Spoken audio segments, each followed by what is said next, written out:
Alrighty, good day guys, and welcome back to our week 1 game of the UPO. This is going to be a match where I feel like I had quite an advantage. As you can see on our screen, the 6 mons that we are bringing, and you can also see the 6 mons that Slap, our opponent, coach of the Ottawa Oras, was bringing. I shall just pull up the dock here and read you the mons that he did decide to leave on the bench. So on top of the Mewtwo, Taunty, Moongus, Mega Scizor, Como, and Nido King, he decided to leave at home his Milotic, Comfey, Incineroar, Avalog, Lycanroc, Dusk, and Vikavolt. And immediately, you look at that, and there is one slow mon there. And I have a Trick Room team. Well, part of a Trick Room team. So speed control this match is going to be very important because that is a Mewtwo that is going to be running Life Orb, and that is going to be very scary. So starting off, we're going to get straight into this team. We got a Scarf Bulu, and this Scarf Bulu can do a lot of work. It's got Zen Head, Wood Hammer, Stone Edge, HP Fire, Scarf Wood Hammer, and Scarf Naive, which boosts attack, I'm pretty sure. Yeah, we're going to go with that. Basically, Scarf Adamant, Wood Hammer, in grassy terrain, does a whole lot to anything that isn't named Mega Scizor and isn't named a Moongus. Yes, Como resists, but Como still takes a nice chunk, and that thing does not get reliable recovery. And for the aforementioned Scizor and a Moongus, we have Zen Headbutt, and we have Hidden Power Fire to catch off that Scizor. We also have Stone Edge for like a nice neutral middle ground play. Hits a few things, mainly for a couple of things he left in the back. He doesn't have an immunity to Zen Headbutt because he didn't bring his Dark type. I don't know, is Incineroar, that's it. Incineroar would have been a nice counter this. That's part of the reason we had Stone Edge as well. But this thing can do a lot of work. And it's also mainly here to set terrain for Randy, our Holucha. Rocking the Unburden, Adamant Nature, only 100 speed needed. Very nice. I didn't see Mewtwo being Scarf. If Mewtwo was Scarf, it was so much easier to play around. So I didn't really need to creep that. I think I crept Scarf. I don't even think I crept Scarf Taunty. Yeah, I don't think I crept his next fastest Scarfer, I think, with the Unburden.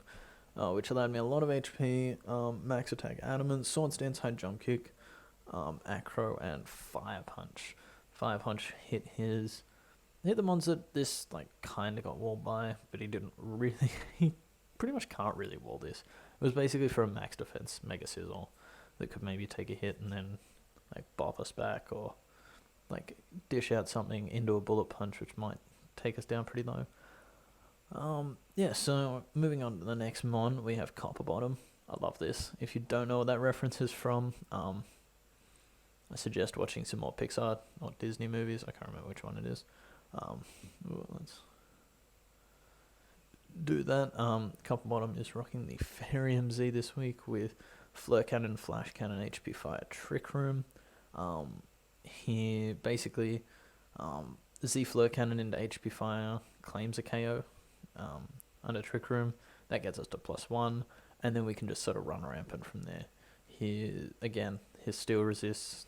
His Fairy resists a Nido King, a Amoongus, and they are a Scizor.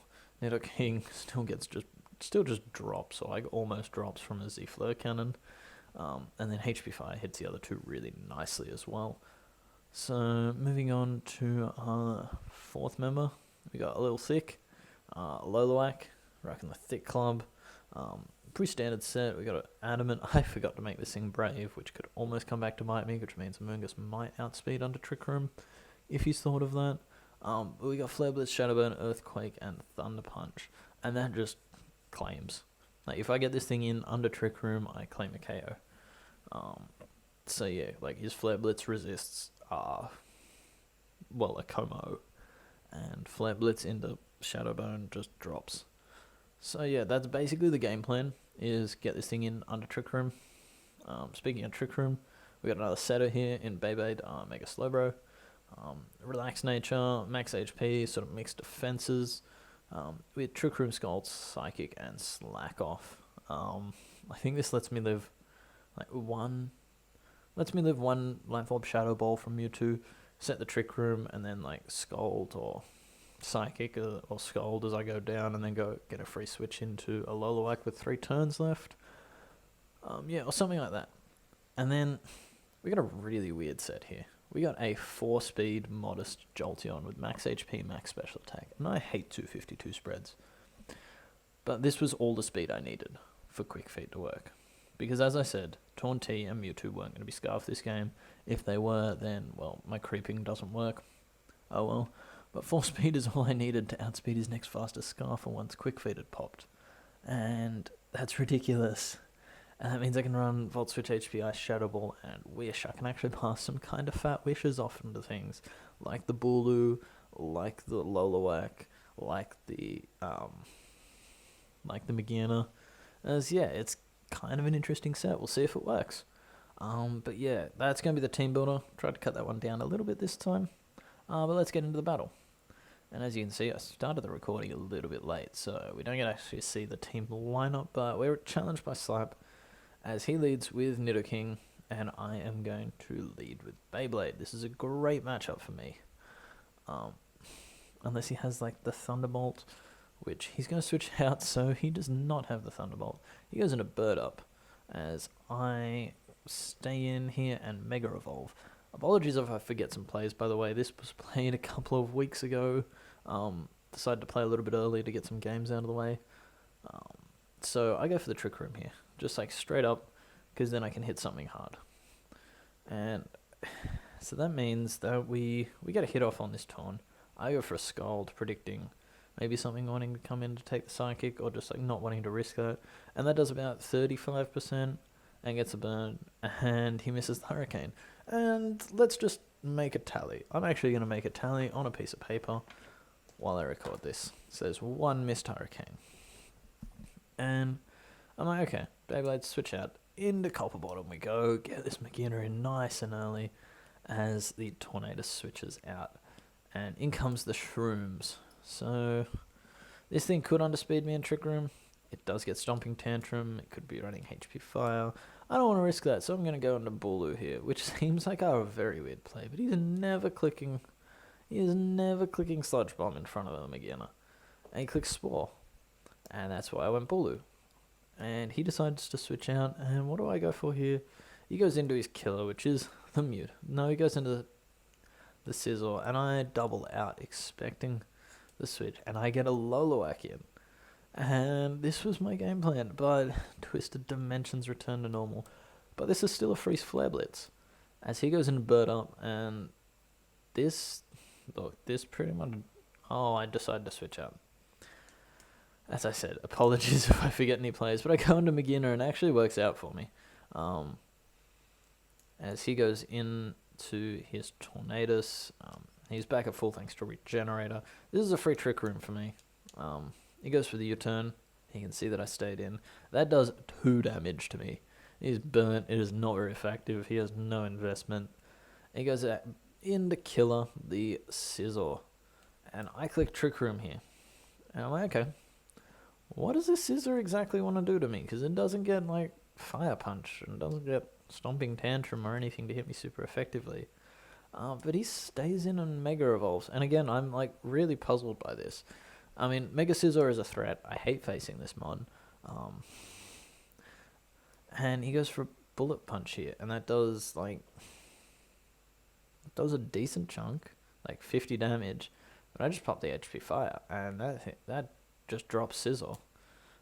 Crit didn't matter, because, I mean, if I took another round of Bullet Punch, that doesn't really mean a lot.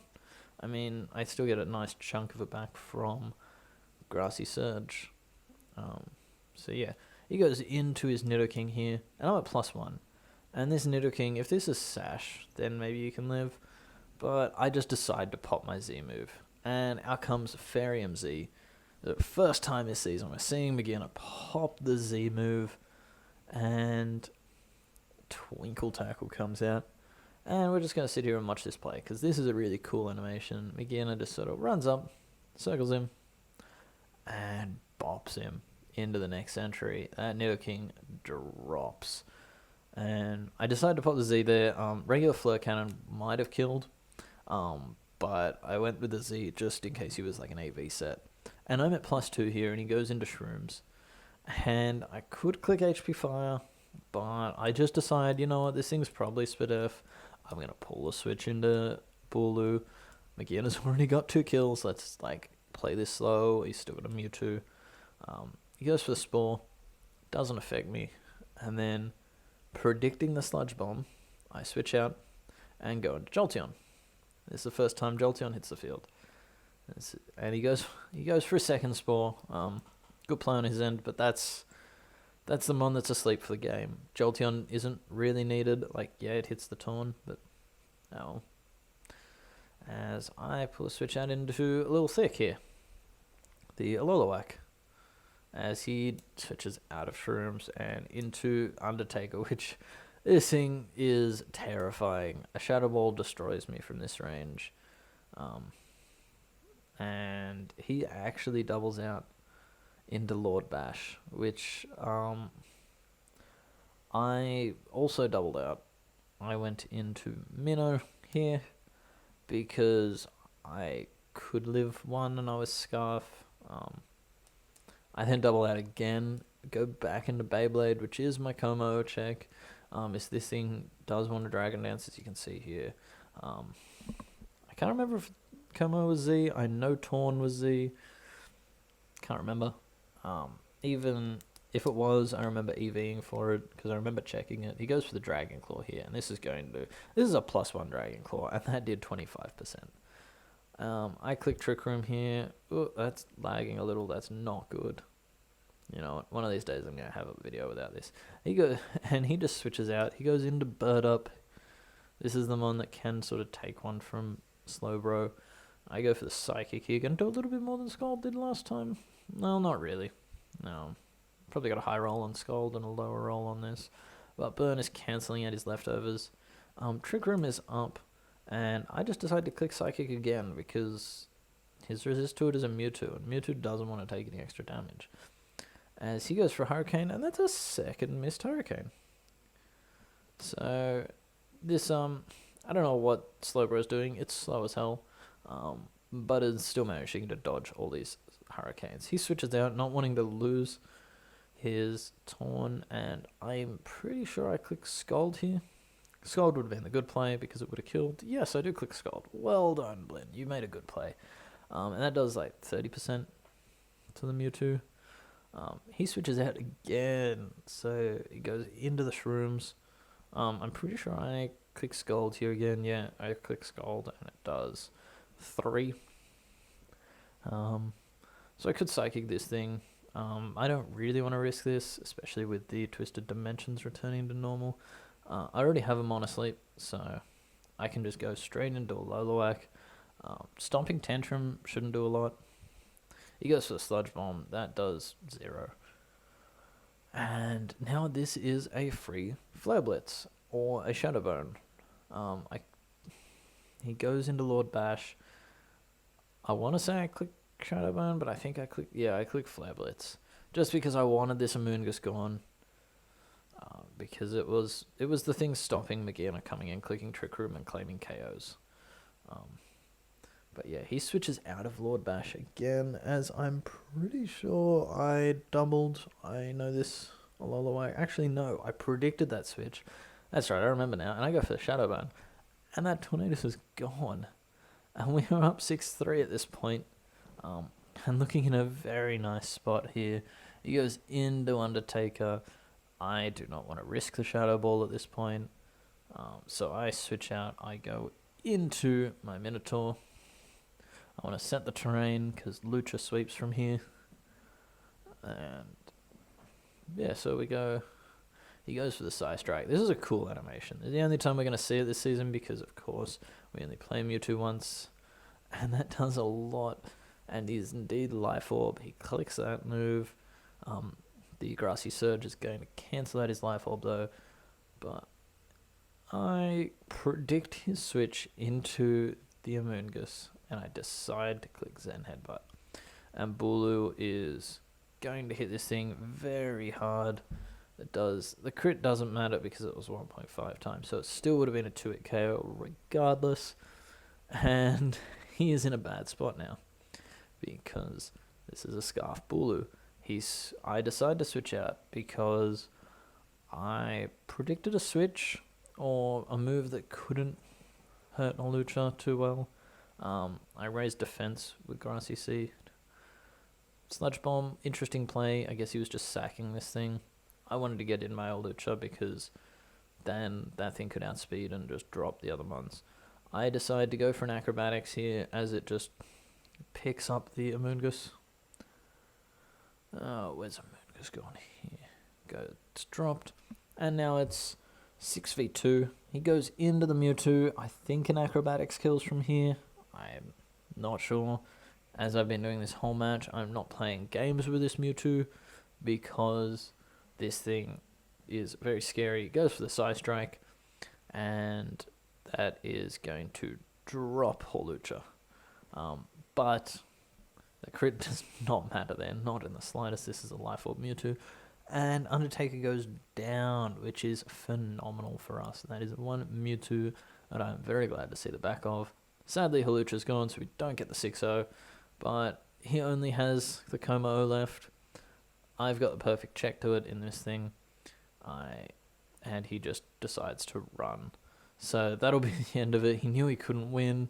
Not a fan of running personally, but I mean, I would have clicked Trick Room and then I would have clicked Psychic and probably Psychic again, and that would have been game.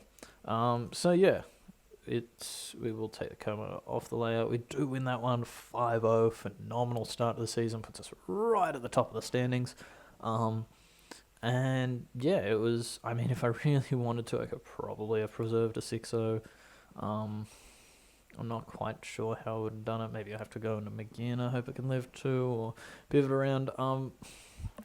But yeah, it was just safer to go for the 5-0, get a nice win, and start off our UPO season. So, before this video gets too long, like some of my others have, I think like my GU video yesterday was, well, that will be going up yesterday, I will catch you guys in next week's battle, which is going to be against Aaron 12 and his Roman Polion, someone we've played on the channel before, someone we've beaten on the channel before, so I'm hoping to repeat that. But until then, I will see you guys next time.